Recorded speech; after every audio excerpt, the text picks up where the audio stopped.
Hi everyone, आज हम पढ़ेंगे structure of hotel. Structure of hotel. Structure of hotel. Structure of hotel क्या होता है? ठीक है, स्ट्रक्चर ऑफ होटल क्या होता है? स्ट्रक्चर ऑफ होटल मतलब होटल में होटल का स्ट्रक्चर कैसा होता है, कैसे कैसे लोग रहते हैं, क्या क्या काम करते हैं, उसी हिसाब से होटल चलता है। तो पहले क्यों कौन आता है स्ट्रक्चर ऑफ होटल में? पहले आते हैं जीएम। जीएम और general manager. General manager. General manager पहले आते हैं, वो हेड ऑफ द होटल्स होते हैं। तो उनके नीचे कौन आते हैं? Deputy GM. डेप्यूटी जीएम और डेप्यूटी जनरल मैनेजर। उनके नीचे बहुत सारे लोग आते हैं, जैसे F&B सर्विस का F&B मैनेजर हो गया, HR हो गया, और आपका हो गया जैसे housekeeping manager, front office manager, maintenance manager, ये सब लोग उनके नीचे आते हैं। तो उसके नीचे बहुत सारे लोग आते हैं जैसे होटल में काम करते हैं। ठीक है, food and beverage manager, F&B। Food and beverage को बोलते हैं F&B, मतलब food and beverage manager. Food and beverage manager. उसके बाद आते हैं front office manager, front office. उसके बाद आते हैं आपका मेंटेनेंस। मेंटेनेंस। उसके बाद आते हैं HR।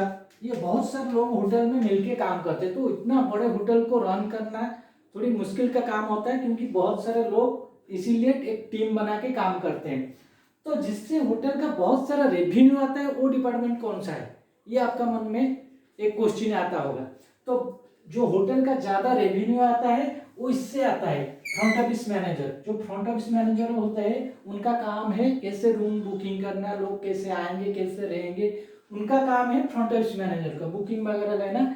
वो इसीलिए रिसेप्शन में वो बैठते हैं जो फ्रंट ऑफिस के मैनेजर, वो बैक ऑफिस में बैठते हैं। कभी कभी वो बाहर आके गेस्ट बुकिंग वगैरह लेते हैं, गेस्ट के साथ बात करते हैं, उनका जो पोर्टफोलियो हो वो फिलअप करते हैं। वो फ्रंट ऑफिस से होता है। ज्यादा रेवेन्यू किससे आते हैं? फ्रंट ऑफिस से आता है, क्योंकि फ्रंट ऑफिस के अंडर होटल में जितने सारा रूम्स होते हैं या कॉटेज होता है रिसोर्ट में, ये सब फ्रंट ऑफिस मैनेजर बुक लेता है और उसी हिसाब से उनको अलॉटमेंट करता है। उसके बाद और एक लार्जेस्ट डिपार्टमेंट है जो food and beverage. Food and beverage मतलब F&B। F&B शॉर्ट में इसको बोलते हैं F&B। तो F&B के अंडर में बहुत सारे डिपार्टमेंट होता है। जैसे F&B के अंडर में आपका आ गया बैंक्वेट। बैंक्वेट आता है। उसके बाद आता है रेस्टोरेंट। उसके बाद आता है रेस्टोरेंट। उसके बाद आता है आपका सीसी कैफे। कैफे आता है। ऐसे बहुत सारे डिपार्टमेंट है F&B के अंदर। बार भी होता है, जैसे बार भी होता है। ये सब F&B के अंडर आता है। जो F&B मैनेजर होता है वो क्या करता है? बैंक्वेट देखता है एंड कैफे देखता है, बार देखता है, इस सबको। एंड उसी का अंडर में F&B मैनेजर के अंडर में भी बहुत सारे लोग काम करते हैं। जैसे बैंक्वेट का बैंक्वेट मैनेजर होता है, जैसे रेस्टोरेंट का रेस्टोरेंट मैनेजर होता है, एंड कैफे का अलग सा मैनेजर होता है, बार का बार टेंडर होता है। ये सब लोग उसके अंडर, वो रिपोर्टिंग किसको करते हैं ना? F&B मैनेजर को। तो F&B मैनेजर क्या करता है? वो डेप्यूटी जीएम और जनरल मैनेजर को डायरेक्ट रिपोर्टिंग करता है कि क्या हुआ, आज का सेल कितना है, क्या है। तो इसी हिसाब से वो लोग काम करते हैं टीम अप होके। ऐसे फ्रंट ऑफिस तो समझ गए आप। फ्रंट ऑफिस मैनेजर का तो अंडर में जो रहते हैं, जितना अकॉर्डिंग टू द रूम, कितना लोग काम करते हैं, कितना रूम है, उसी हिसाब से उनका स्टाफिंग कौन करता है? Front office manager. मेंटेनेंस, जो मेंटेनेंस होता है, मेंटेनेंस मतलब जितना सारा डीजी वगैरह, जितना पाइपलाइन होता है, काम होता है, प्लम्बिंग काम होता है, इलेक्ट्रिक काम होता है, वो सब मेंटेनेंस में जाता है। वो मेंटेनेंस मैनेजर वो देखता है कि कैसे काम होगा, किसी होटल में स्मूथली ऑपरेशन होगा, जैसे एसी वगैरह हो गया, इलेक्ट्रिकल हो गया, ये सब काम होता है। और HR एक डिपार्टमेंट है। HR का क्या काम है? HR का काम है जो एम्प्लॉय को एम्प्लॉयमेंट देना, वो HR का काम होता है। और एम्प्लॉय का कितना काम, मतलब जो काम होता है छुट्टी वगैरह, वो सैलरी में प्रिपरेशन करना, वो HR का काम होता है। तो मेन मुद्दा ये है कि जो होटल का मेन जो पोजीशन में जो बैठे हैं वो जनरल मैनेजर होते हैं। उनके बाद आते हैं डेप्यूटी जनरल मैनेजर, उसके बाद आते हैं F&E manager, front desk manager, maintenance manager, housekeeping manager और ह्यूमन रिसोर्स जो HR मैनेजर, ये सब लोग आते हैं। तो मतलब ये चारों डिपार्टमेंट आता है कि जनरल मैनेजर और डेप्यूटी GM के अंडर में आते हैं। तो सबसे यहाँ पे जो क्वेश्चन होता है कि सबसे होटल में सबसे हेड ऑफ द होटल बोला जाता है किसको, मतलब फूड एंड बेवरेज को, क्योंकि फूड एंड बेवरेज से ही होटल चलता है। एंड दूसरा है फ्रंट ऑफिस, बाकी सब लोग काम करते हैं, लेकिन ये दोनों रेवेन्यू जनरेट करते हैं, ये सब लोग पीछे उनको हेल्प करते हैं। ये होता है होटल का एक टीम अप होकर काम करना। बाकी F&E के अंडर में आपको बोला जितने सारे डिपार्टमेंट है, जितने सारे आउटलेट्स है, ये सब बैंक्वेट हो गया, रेस्टोरेंट हो गया, कैफे, बार, ये सब हो गया। और बैंक्वेट में क्या होता है आप लोगों को पता होगा कि नहीं, तो बैंक्वेट्स में होता है क्या, जो इवेंट्स वगैरह होता है, मतलब शादी ब्याह और जितना party, birthday party, kitty party, ये सब क्या होता है, एनिवर्सरी पार्टी, ये सब बैंक्वेट्स में होता है। इवेंट्स जो होता है बैंक्वेट्स वो हॉल में होता है और बहुत सारा मैन पावर वहाँ पे भी लगता है। रेस्टोरेंट में क्या होता है, रेस्टोरेंट में आपको पता है जो खाना पीना वो रेस्टोरेंट में होता है। कैफे में क्या होता है, टी कॉफी वो सब चलता है, जितना स्नैक्स टाइप का फूड्स जितना है वो कैफे में चलता है। बार में क्या होता है, जो लिक्विड एंड स्पिरिट्स जितना लिक्विड ये सब बार में चलता है। तो ये मोटा मोटी देखा जाए तो ये स्ट्रक्चर को होटल में कौन कौन लोग काम करते हैं, कैसे काम करते हैं और किसका अंडर में कौन होता है, कौन किसको रिपोर्टिंग करता है, समझ में आपको।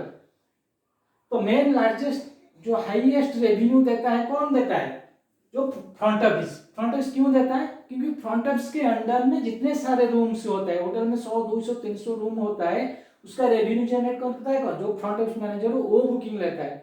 उसके पास भी सेल्स का होता है, फ्रंट ऑफिस सेल्स होता है, वो सेल्स में वो लाके रूम बुकिंग करते हैं, जितना सारे लोग आते हैं उनको एलोकेट करके रूम के कॉटेज में या जो होटल्स रूम में वो रखते हैं फ्रंट ऑफिस मैनेजर।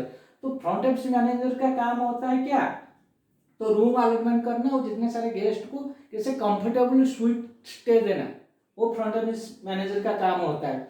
एंड क्यों ये रेवेन्यू ज़्यादा होता है, क्योंकि होटल्स का एक रूम का कीमत बहुत ज़्यादा है। तो एक 24 आवर्स होटल से बुकिंग नहीं होता है, 12 आवर्स चेकआउट होता है। तो इसी हिसाब से एक आदमी अगर एक दिन रहता है तो उसका कीमत 10,000 12,000 अकॉर्डिंग टू द होटल्स होता है। तो इसीलिए ज़्यादा रेवेन्यू ये करता है। एंड कॉस्टिंग भी कम जाता है इसमें रूम में, क्योंकि रूम का कॉस्टिंग बहुत कम होता है अकॉर्डिंग टू।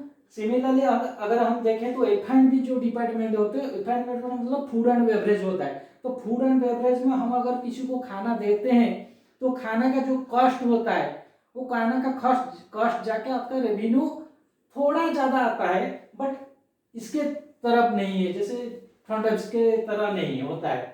तो ये मोटा मोटी देखा जाए तो स्ट्रक्चर ऑफ होटल में कौन पहले आता है, जनरल मैनेजर, वो हेड ऑफ द डिपार्टमेंट होता है। उसके बाद डेप्यूटी GM, उसके बाद बहुत सारा डिपार्टमेंट आता है, जैसे F&B, फ्रंट ऑफिस है, ये हो गया। अब ज्यादा रेवेन्यू डिपार्टमेंट है front office and food and beverage के डिपार्टमेंट के नीचे सिमिलरली और एक डिपार्टमेंट है, जैसे अकॉर्डिंग टू सिमिलरली ये कोप अप करता है किसको, जो फूड प्रोडक्शन होता है, जो सेफ का मतलब खाना बनाते हैं, जो किचन होता है, वो किचन भी एक लार्जेस्ट डिपार्टमेंट है, उसके भी अलग है। अगली क्लास में हम पढ़ेंगे जो कि F&B एंड फूड प्रोडक्शन कैसे मिलके काम करते हैं, तो उनको कोप अप कैसे रहता है, जो अच्छा खाना दे, अच्छा सर्विस देना, ये काम होता है।